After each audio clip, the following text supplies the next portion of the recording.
আমরা বৃষ্টির সময় কিংবা যখন আমাদের হয় যে বৃষ্টির সময় দেখবা মাঝে মাঝে বজ্রপাত হয়, তাই বজ্রপাত হলে কী হয় দেখবা বজ্রপাত হলে আগে কিন্তু আমরা আলো দেখি তারপরে শব্দ হয়।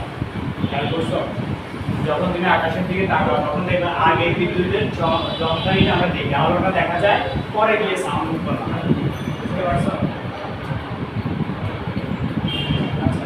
এখন দেখো যে আমাদের এই জলবিদ্যুতের মেইন যে বিষয়টা, কেন আমাদের এই জিনিসটা আমরা দেখি, মেঘে মেঘে ঘর্ষণের কারণে কিন্তু আমরা এই আকাশের মধ্যে বিদ্যুতের এই ঝলকানিটা দেখি। এক মেঘ যখন আরেক মেঘের সাথে পরস্পর সংঘর্ষে লিপ্ত হয় এবং মাঝখানে যে পারমাণবিক সিস্টেম সেটার মধ্যে দিয়ে যে ইলেকট্রন প্রবাহিত হয়, সেটার মাধ্যমে কিন্তু আমরা এই আমাদের বিদ্যুৎ এই যে আলোর যে ঝলকানিটা বা যে আলো উজ্জ্বল যে ঘটনাটা দেখতে পাচ্ছি সেটা কিন্তু দেখা যায়। জলবিদ্যুৎ কাকে বলে? জলবিদ্যুৎ মানে হচ্ছে কোনো একটা লাইন বা সোর্সের মধ্যে দিয়ে ইলেকট্রন পরিবহনের পথ।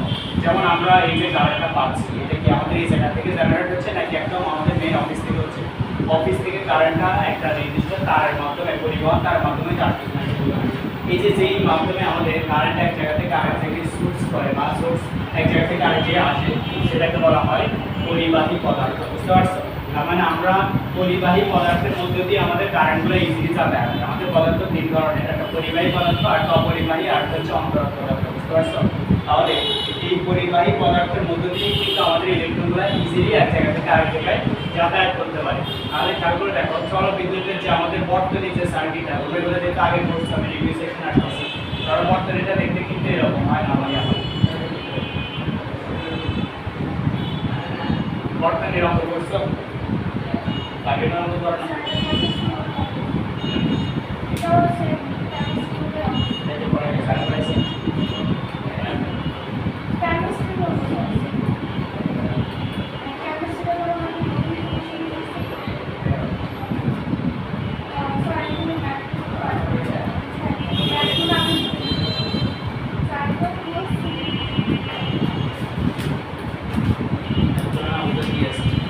সার্কিটটা বুঝতে মেথডগুলো বুঝতে এগুলো মুখস্থ করার কিছু না, কিছু নাই বুঝতে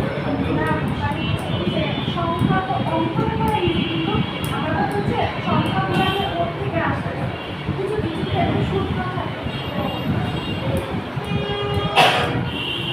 দেখো, এটা একটা বর্তনী, কারেন্ট সেই জায়গার মধ্যে দিয়ে পরিবাহিত হবে যেটা একটা কমপ্লিট সাইকেল তৈরি করবে। কথা বলছো? এটা কিন্তু কমপ্লিট সাইকেল, এটা কিন্তু কমপ্লিট সাইকেল হলো। এখানে কি ফাঁকা আছে, কারেন্ট ধরে এই জায়গা থেকে গেল, গিয়ে এদিকে আসলো, আইসা এই জায়গায় যখন দেখতে তারটা সেরা, আপনারা সেই জায়গায় দিকে হবে না, কারেন্ট পরিবাহিত হবে না। কারেন্ট সে সকল জায়গা দিয়ে যাবে যেটা একটা কমপ্লিট সাইকেল বা লুপ গঠন করে। বুঝতে পারছো বিষয়টা? কমপ্লিট সাইকেল বা লুপ গঠন করে। তুমি যে প্রশ্নটা আমাকে বলছো সূত্র বুঝো না, সংখ্যা বুঝো না, এটা বুঝতে হবে আমাদের সার্কিট বুঝতে হবে। সার্কিটে নর্মালি কি কি থাকে? এই সার্কিটে এই যে এই জায়গায় যেটা দেখো সেটা বলা হয় ব্যাটারি।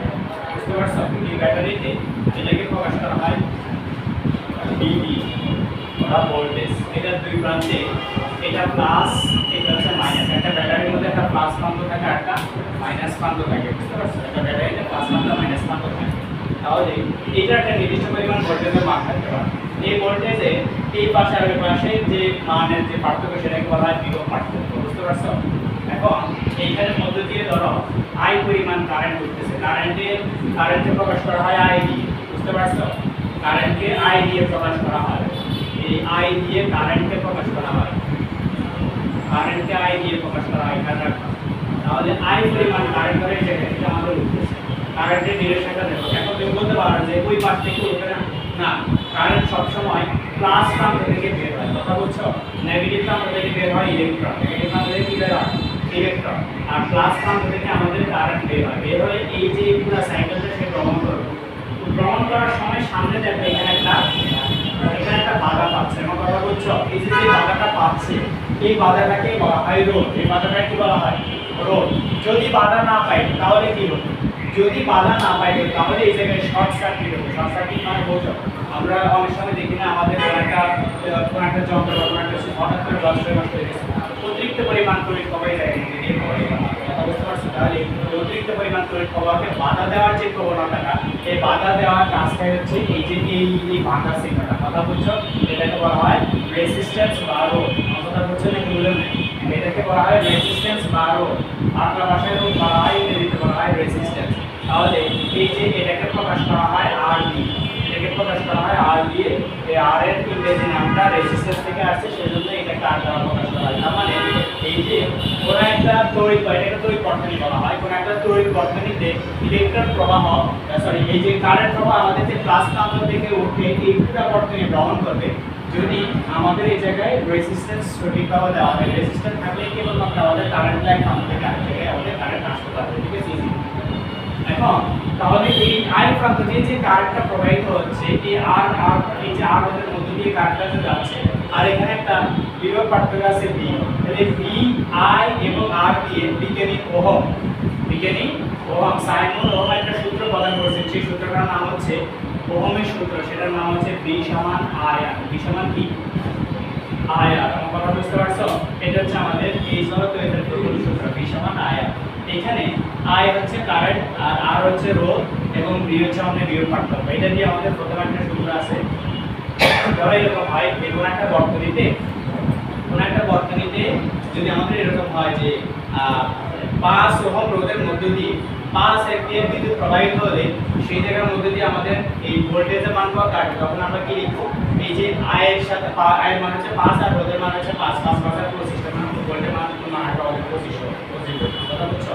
কারেন্টের একক প্রকাশ করা হয় কি কি, কারেন্টের একক প্রকাশ করা হয় অ্যাম্পিয়ার দিয়ে, অ্যাম্পিয়ার এই অ্যাম্পিয়ারকে এ দ্বারা প্রকাশ করা হয়, বুঝতে পারছো বিষয়টা? এটা বোঝা নাই। আর রোধের এককে প্রকাশ করা হয় কি দিয়ে, রোধকে প্রকাশ করা হয় এই যে এটা কি, এই যে এটার নাম হচ্ছে ওহম, এটার নাম হচ্ছে ওহম, কথা বুঝতে পারছো? আমি এটা একটু বাংলাতে লিখে দিচ্ছি, এটার নাম হচ্ছে ওহম।